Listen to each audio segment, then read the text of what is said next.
E come diceva appunto il Presidente, per noi un'occasione che ogni anno onoriamo, ma non deve essere solo questa giornata quella in cui appunto ricordiamo quanto avvenuto purtroppo durante un periodo oscuro per le nostre terre.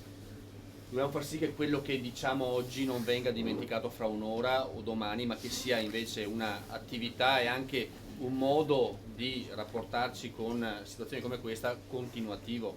C'è un antisionismo strisciante che purtroppo ancora esiste ai nostri giorni, in momenti sicuramente anche complessi per quanto riguarda la geopolitica internazionale, ma appunto fare testimonianza oggi, ma farla anche nel resto dell'anno, penso sia un dovere di istituzioni come la Regione Veneto, come il Consiglio regionale.